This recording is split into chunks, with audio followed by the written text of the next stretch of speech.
We're talking about Katie Telford.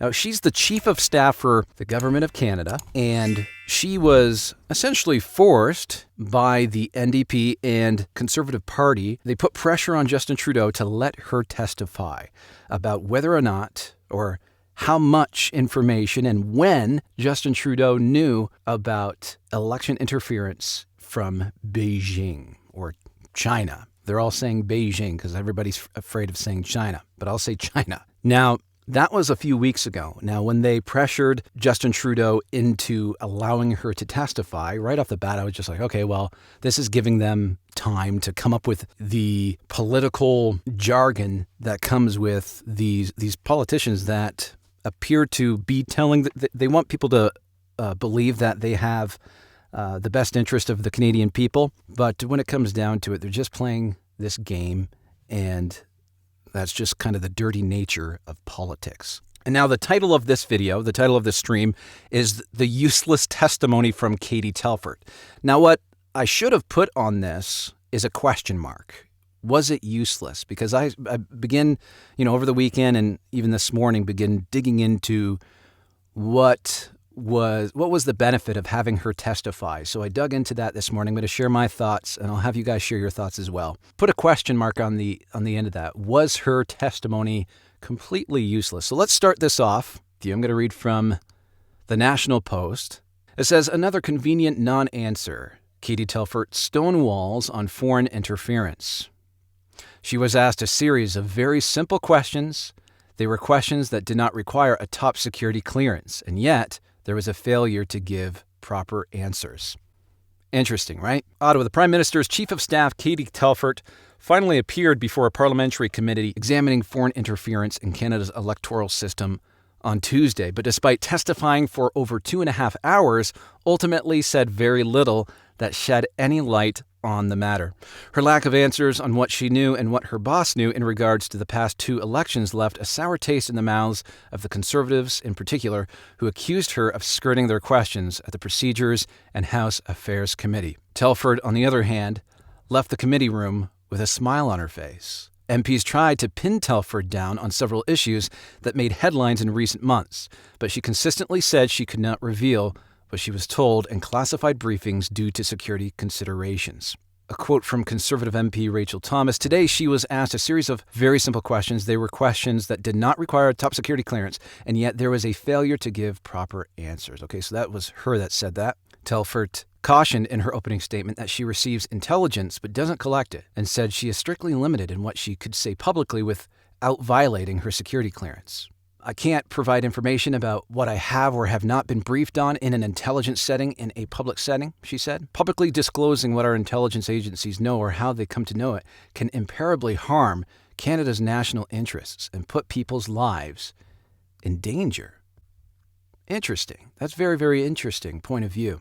What they're saying here is she gave as much answers as possible without breaching the national security laws. So this is what I was digging into this morning. And so what are these obstacles that are in her way that keeps her from being able to answer questions? Okay, so there's 3 points that I've, in my research this morning, that a few different people have brought up. So there's something called the Official Secrets Act. So what is the Official Secrets Act? Official Secrets Act.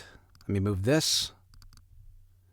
The most important statute relating to national security is designed to prohibit and control access to and the disclosure of sensitive government information. Offenses cover espionage and leakage of government information.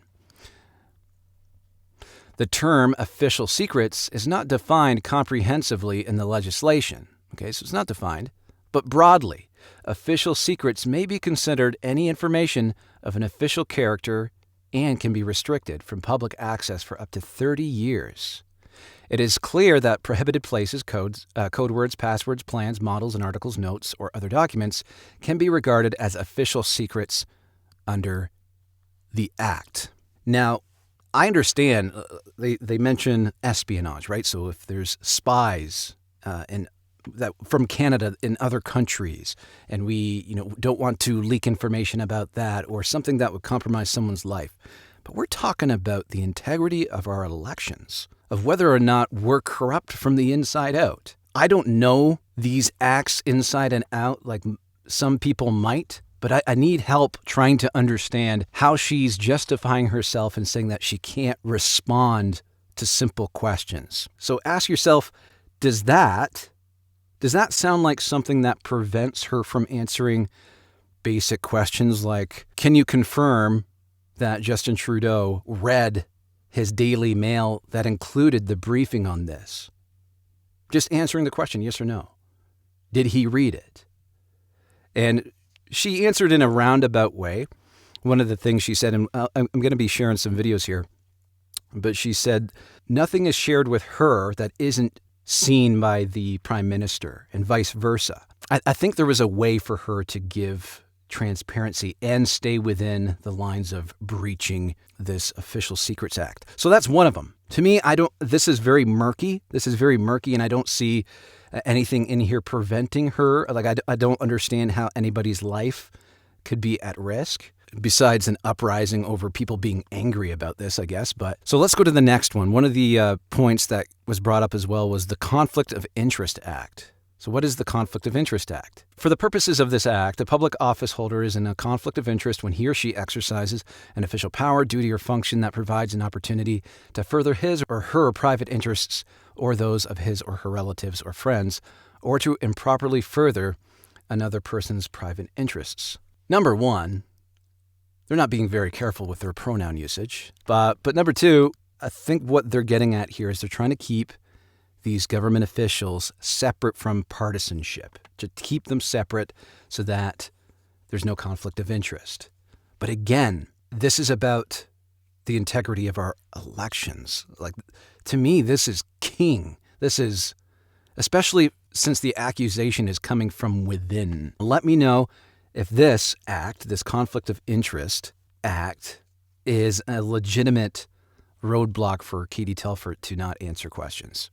I forget who I was watching when they brought this up, but they said just basic cabinet confidentiality obligations. So essentially, it's the idea that everything that goes on in cabinet is confidential. All ministers must take an oath of solidarity declaring that they will not reveal confidential cabinet discussions.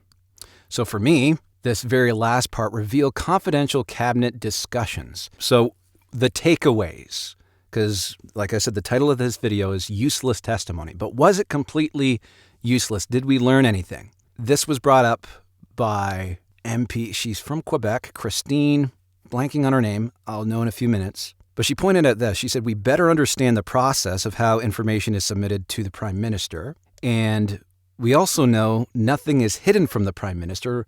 Like she testified, she said, nothing that she receives doesn't get seen by him. So that was just speculation, but now we know that. But we still don't have information as to who's deciding what information is credible and who's deciding on the steps to be done with that information. Oh, I actually have her name written down here. Miss MP Christine Normandin. Normandin? It's French. So let's play that from her. I need to switch screens here. Just bear with me.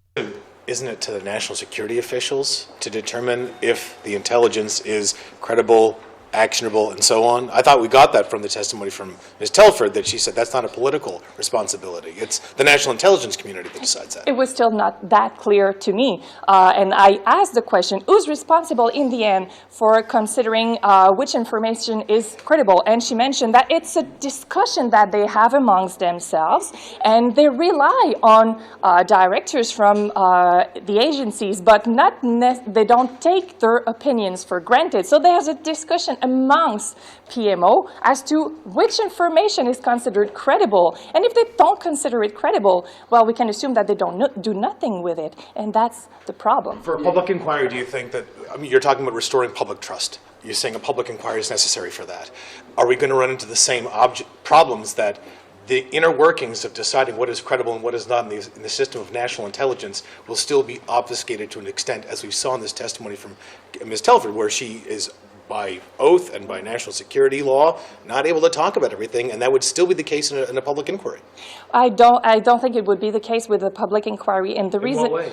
then the reason is, if we have a commissioner that is impartial, nominated by all parties, and has the clearance to receive the information, he will be the one making the cut between what's credible and what's not credible. It's going to be non-partisan. Right now, the person who's making the cut is someone who might be benefiting from cutting information and considering and making it considered because not credible. Deciding what's credible and what's not, you're saying that's political, and you need someone who's totally independent.